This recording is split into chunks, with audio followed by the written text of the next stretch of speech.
Confidential.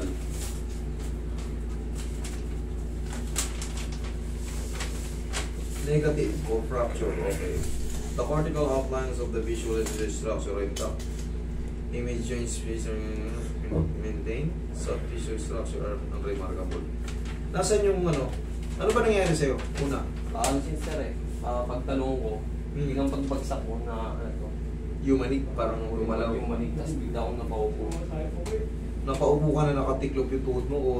Pagbagsak ko, Hindi na, hindi ka na makatayo, ano? Hindi na pumakatayo. Hindi ka na makatayo. Kailan nangyari yun? Mga 6 months na sir Okay lang eh. Ang mahalaga, wala na yung pamamaga. Kasi, pagka yan kasi, namamaga pa, masakit. Pero yan ngayon hindi masakit. Kaya ako kayo tinatanong-tanong ng ganito, doon tayo kasi magbabase kung gaano kasibir yung ano, yung sa mga question and answer portion natin. Wala pa yung ano, wala yung files. Minsan kasi hindi na nila kino-consider yung mga mild dislocation sa tuhod. Kaya pagka ang lumalabas sa inyo, sasabihin sa inyo, ito katulad nito, good. Nabasa mo na ba to? Oo. Walang problema yung tuhod mo, pero ikaw, anong pakiramdam mo? Sakit dito sir May masakit. Ibig sabihin, may mali.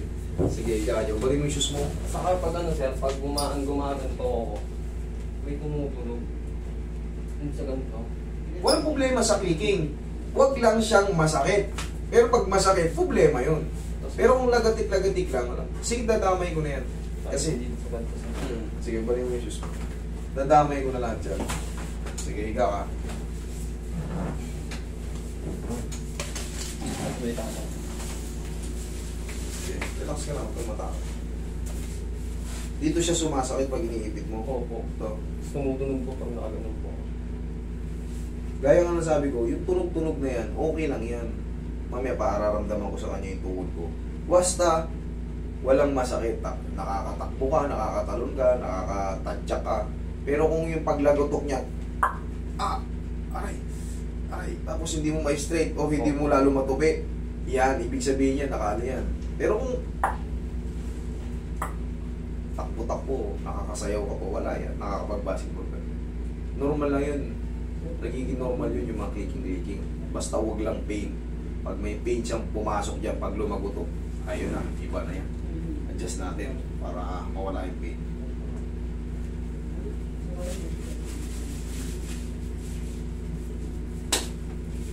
Mamulabanan na.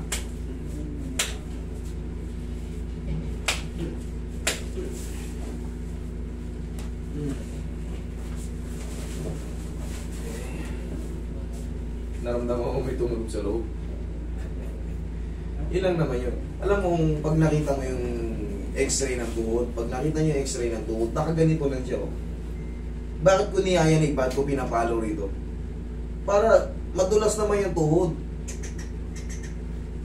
Tapos ako nang bahala magtansya kung shoot na. Kung mapapansin nyo, nakakailang palo ko. Hindi ako bumibigay.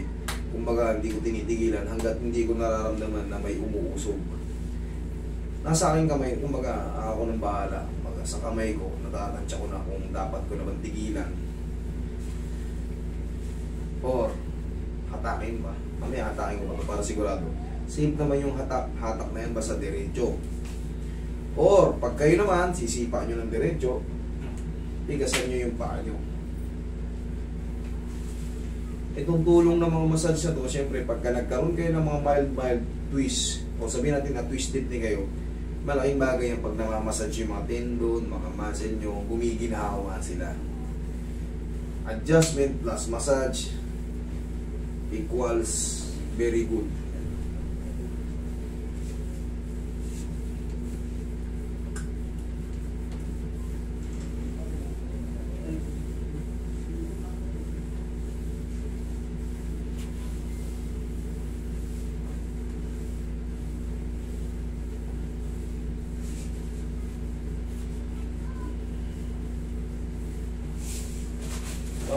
Pag tinitikot ko sir, parang may lumiliis dito banda.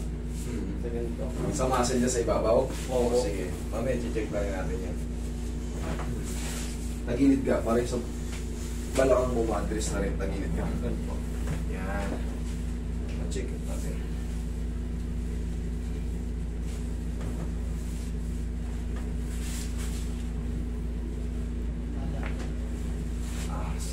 kabilang side. Yan.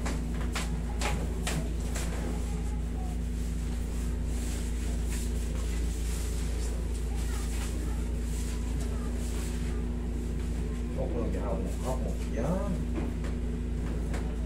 Yung, makita pa. Shoot mo yung mukha mo, sige shoot mo. Labas mo yung kami yung pag ganito. Sige shoot mo yung mukha mo ron. Yun, yan yung dapang ano, pang mga sahi. Relax lang.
Yeah, idol.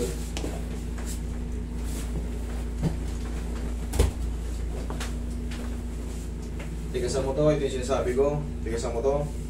Sige, tigasan mo, sipa mo. Isa pa. Sige, pakmo ka na dyan. Ganyan mo. Parang may ano. Sa muscle, dyan. Sige, higa ka. May gumagalaw dyan. Opo. Sige, higa ka dyan. Dito sa muscle.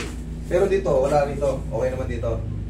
Dito, yung dito kanina sa gilid. Tingnan mo nga. Sir, hindi masakit siya dito eh. Tsaka, Sa muscle, pag, sige. pag ginagawa mo, hindi parang parang Sige nga, gabi mo. Sige pa. Okay, higa ka. Higa ka. Dito sa may ano, dito sa quadricep dito, no? Oo. Mataas na to masyado. Kumbaga, hindi na siya sa joint. Usog ka konti, usog ka konti. Kumbaga, nasa muscle na yung problema. Ito, Opo. ang gagawin natin dyan, pupuruhan na natin ng konti. Tapos dito, kung meron, may pain pa ba dito? Wala na. May kirot-kirot pa rin, okay. Pain tissue Roy. Pag meron pa rin dito. Pero kung konti na lang, siyempre mag-aantay pa tayo ng mga 3 to 4 days para makapaghilom. Okay? Puso mo, i-release mo na niya. Pero pwede natin yung ulitin yan pag meron pa talaga. Tapos dito, siyempre, muscle na to eh. Nandito yung pinaka-joint yan, yung pinaka-joint yan. Yan. Pag dito sa mga muscle, konting lambing pa yan, haplos lang naman. Pero dito, pag nandito, meron pa raw konti dito. Pag may nasakit na, pitingin pa natin kung hindi na perfect.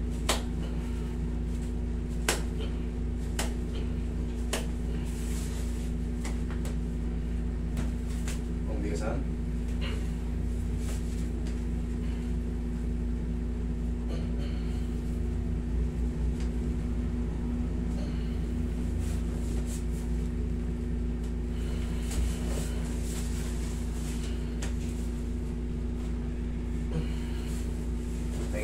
Roy, purukan natin yung muscle na to. Pag konti na lang yung natira, rest na lang. Kailangan naman, hindi kasi talaga siya nasisiro-siro agad. Pero pag humina siya, isang ano na yun, isang indikasyon na yun na na-adjust na siya na maganda. Kasi humina eh. Pero kung sumakit siya lalo, mali ako, ulitin ko. Pero pag hindi siya sumakit, yun nga, pag humina, hayaan mo lang makapahinga. Kasi maghihil pa yung nag-swelling sa loob.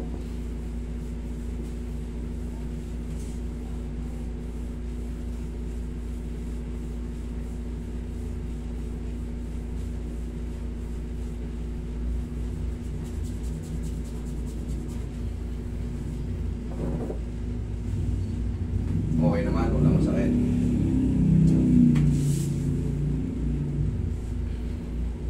Yung mga clicking nga, sabi ko sa'yo kanina, walang problema yan. Oo. Narinig mo sa akin. Walang problema yan. Huwag lang yung pa! Aray. Aray. Pero kung nakakatalon ka at nai-stuck mo yun, walang problema yan. Pag tinutupi ko kasi sir, parang may lumilis talaga eh. Hawakan mo yung sa akin, mas malakas pa. Hawakan mo yan. Wow. Oo. Oh. Sobrang dami. Basta, walang problema yan. Pero yun nga, pag tumunog, Uy, bang napagod Oo. ko eh. Mali yan. Kailangan wala. Sige. Tayo ka. Yan. Sige, pwersay mo.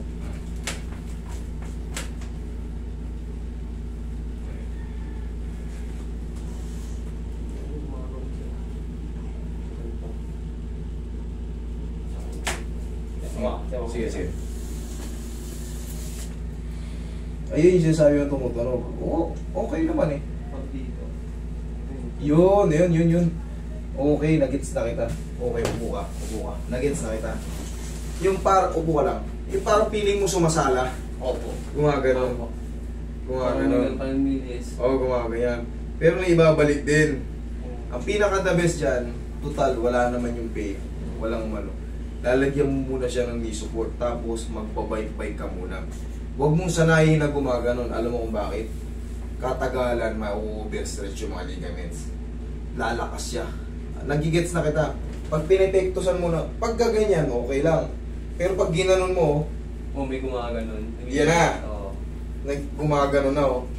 Kasi pag hindi mo naman siya ginanon talaga, yung pinipuyasang ganon, hindi siya dumudulas. Ngayon, sa understanding ko dyan,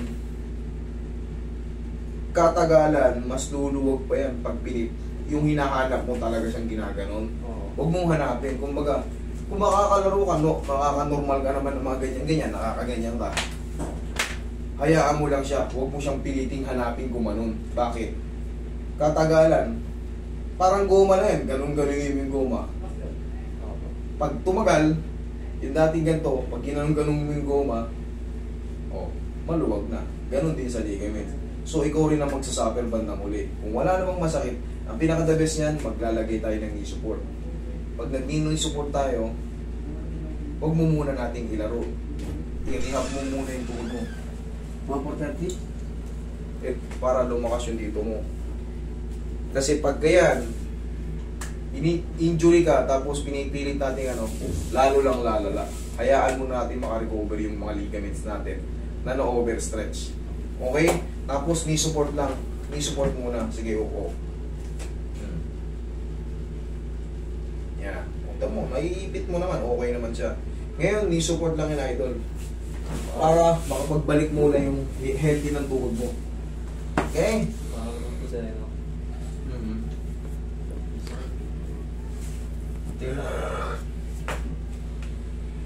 Sarap.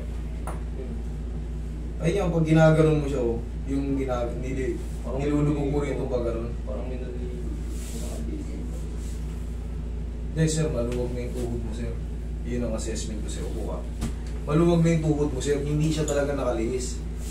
Maluwag na siya. Naibabalik gumaganon no. Nararamdaman mo naman kasi kung lumis, hindi ba kabalik, aray. Ang sakit na niyan ngayon.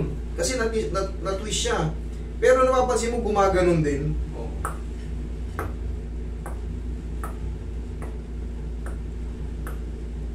Pinaka-the best nga yan, normal lang na pamumuhay, wala mo ng basketball, wala mo ng talon.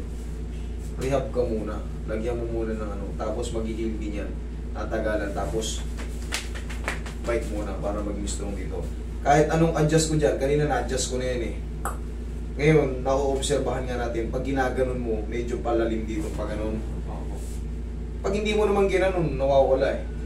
Pero gumaganon nga. Tinutubi ko lang. Oo, pag ginaganon mo, gumaganon mo. Ngayon, lagyan mo lang ng support tapos idol, bike mo. Okay? Yun lang. Wala kang dapat ibang gawin kundi palakasin mo na yung tuhod mo, strengthening muna. O tapos yung mga ganyan-ganyan. Kung wala kang bike, nang narinig mo sa akin, tumutunog. Pero walang masakit yan. Yan o. tutupi naman eh, maayos naman ang pagkatupi. Huwag lang talaga yung magkikreate sa, aray. Pag dito sir, may tumutunog pag... Ayun. Wala nga problema pagka tumutunog lang, basta walang masakit. Basta walang masakit. Ilang ang adjustment yan. Pag may masakit, yan, katulad yan, nakakatagal ka ng ganyan, okay lang.